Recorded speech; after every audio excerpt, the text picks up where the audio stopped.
সারা রাত ধরে বৃষ্টি পড়ছে আর সকাল সকাল কর্তামশাইয়ের আবদার আজ নতুন কিছু টিফিন খাবেন। তাই আজ একটা টিফিনের রেসিপি নিয়ে হাজির হলাম। নমস্কার বন্ধুরা, রূপা সিম্পল অ্যান্ড ডেলি লাইফে আবার একটা নতুন পর্বে সবাইকে স্বাগত। আজ অত্যন্ত লোভনীয় একটি পরোটার রেসিপি শেয়ার করছি, যেটা বাচ্চা থেকে বড় প্রত্যেকের ভীষণ ভালো লাগবে। আটা ময়দার পরোটা তো সবসময়ই খান, একবার এই রকমভাবে ট্রাই করে দেখতে পারেন। তাহলে চলুন কি দিয়ে এই লোভনীয় পরোটাটি তৈরি করলাম সেটাই এবার দেখে নেওয়া যাক। আশা করছি আপনাদের প্রত্যেকের ভালো লাগবে, আর ভালো যদি লাগে আমাকে অনেকটা ভালোবাসা দেবেন।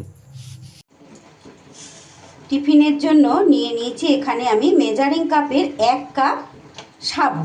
আমি এখানে ছোট দানা সাবুটাই নিয়েছি, ছোট বড় যে কোনো সাবু আপনারা নিতে পারেন। হ্যাঁ বন্ধুরা, এই সাবু দিয়েই আজ আমি কিন্তু টিফিনটা বানাবো। এইবার একটা প্যান আমি বসিয়ে দিয়েছি। প্যানের মধ্যে এই সাবুটাকে একটু হালকাভাবে নেড়ে নিতে হবে। বেশ একটা হালকা মচমচে ভাব হবে সেই রকম পর্যন্ত নেড়ে নেব।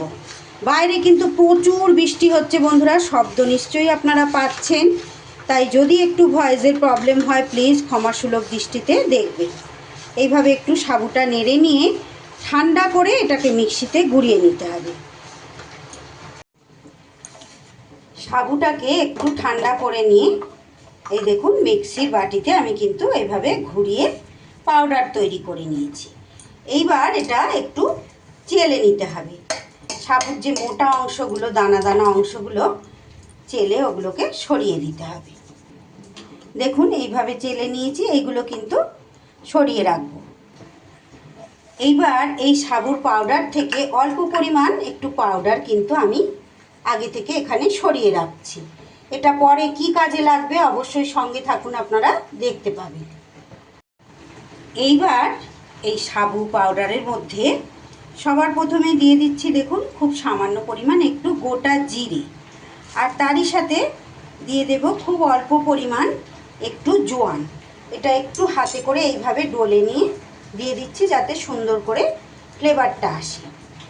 আর দিয়ে দেব একটু চিলি ফ্লেক্স, খুব সামান্য পরিমাণ একটু চিনি দিয়ে দিলাম।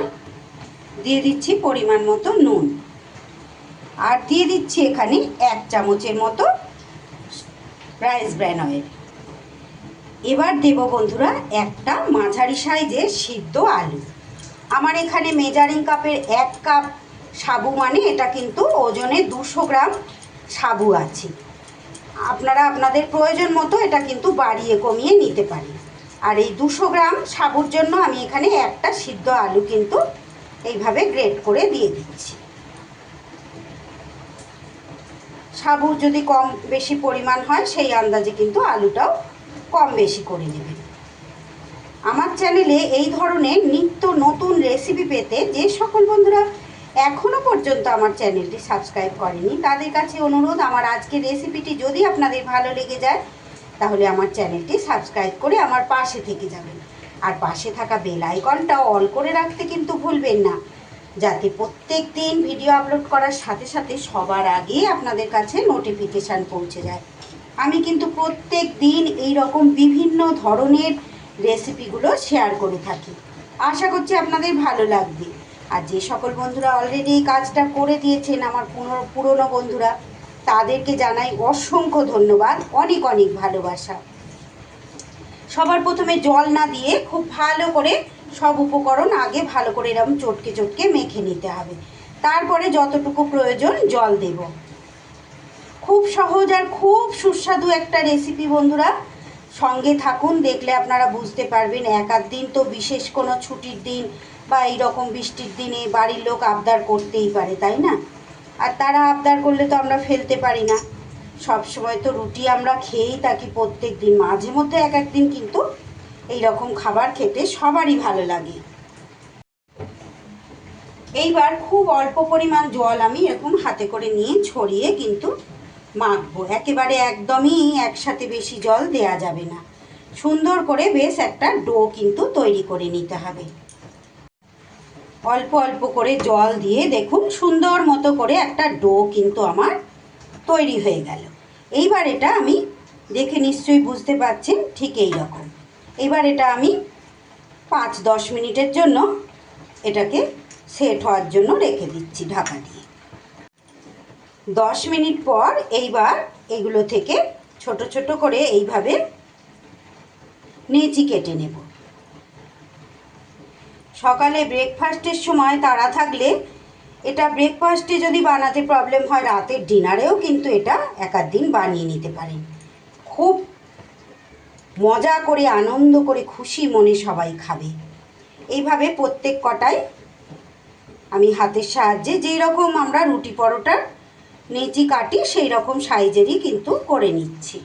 নেচিগুলো সব কাটা হয়ে গেছে।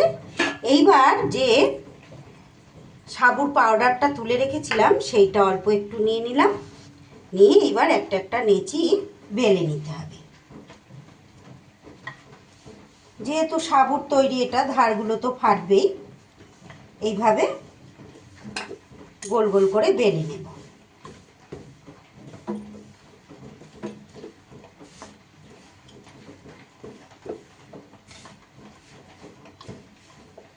এইভাবে একটু বড় করে বেলে নিলাম।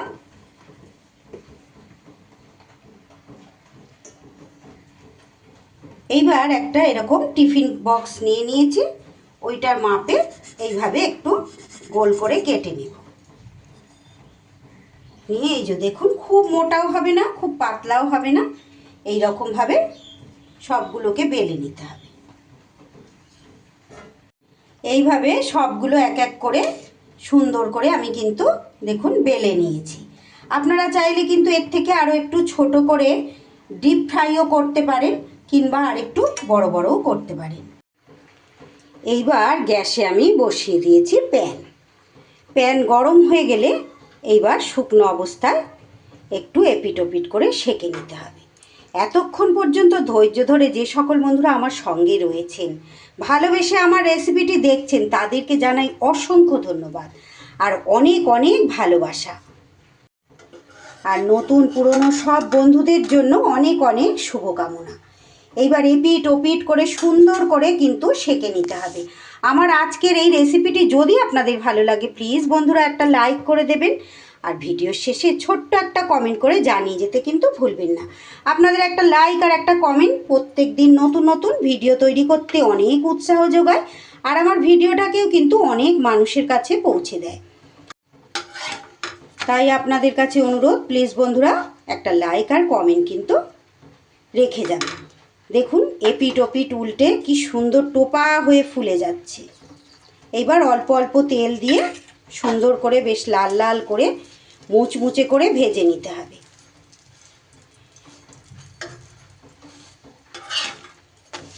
আমি এইভাবে শ্যালো ফ্রাই করছি, আপনারা চাইলে কিন্তু এটা ডিপ ফ্রাইও করতে পারেন। আর এখানে আমি রাইস ব্র্যান অয়েল তেল দিয়ে, মানে সাদা তেল দিয়ে ভাজছি। আপনারা চাইলে কিন্তু এটা ঘি বা বাটার দিয়েও ভেজে নিতে পারেন। এতক্ষণ মন দিয়ে তো দেখছেন বন্ধুরা, রেসিপিটি কেমন লাগলো আশা করছি নিশ্চয়ই আপনাদের ভালো লেগেছে। ভালো লাগলে অবশ্যই বাড়িতে এভাবে একবার ট্রাই করে দেখতে পারেন। উল্টে পাল্টে এপিট ওপিট করে বেশ সুন্দর করে ভেজে নিয়েছি। এটা আমার ভাজা হয়ে গেছে, তুলে নিলাম। একই রকমভাবে বাকিগুলোকেও কিন্তু এইভাবে আমি ভেজে নেব। প্রত্যেক কটা পরোটা যেমন টোপা টোপা হয়ে ফুলবে, তেমনই কিন্তু নরম তুলতুলে খেতে হবে। প্রত্যেকটা পরোটা এইভাবে কিন্তু ফুলবে। দেখুন খুব অল্প অল্প তেল দিয়ে উল্টে পাল্টে সবগুলো টিফিন কিন্তু ভেজে নিতে হবে। সব কটা পরোটা কিন্তু সুন্দর করে ভাজা হয়ে গেছে। একটু পরোটাগুলো তুলে আপনাদের দেখাই, দেখুন কতটা নরম তুলতুলে হয়েছে। আর তেল কিন্তু এরকম দেখতে লাগছে বন্ধুরা, তেল কিন্তু বেশি লাগেনি, খুব অল্প অল্প তেল দিয়েই আমি এগুলো কিন্তু ভেজে নিয়েছি। একদম নরম তুলতুলে, মুখে দিলেই মিলিয়ে যাবে। যে কোনো তরকারি বা এটা শুধু সস দিয়েই কিন্তু খাওয়া হয়ে যাবে। তবে আজ কিন্তু আমি বিশেষ একটি আলুর তরকারি দিয়ে এটা পরিবেশন করব। অবশ্যই সেই আলুর তরকারিরও রেসিপি আপনাদের সামনে নিয়ে আসব ভিডিওতে। বিশেষ কোনো একটি মানুষের খুবই প্রিয় একটি এই আলুর তরকারিটা। সঙ্গে থাকুন বন্ধুরা, অবশ্যই আমার চ্যানেলে এটা পেয়ে যাবেন। একই সঙ্গে দিলে অনেক বড় ভিডিও হয়ে যাবে, তাই ওটা পরের রেসিপির মধ্যে, পরের ভিডিওর মধ্যে নিয়ে চলে আসছি।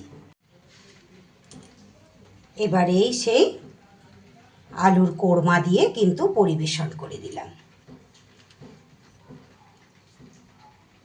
আজকের মতো তাহলে বিদায় নিচ্ছি বন্ধুরা। আবার দেখা হচ্ছে নতুন কোনো রেসিপির সাথে। ততক্ষণ আপনারা সবাই খুব ভালো থাকুন, সুস্থ থাকুন। সকলকে অসংখ্য অসংখ্য ধন্যবাদ।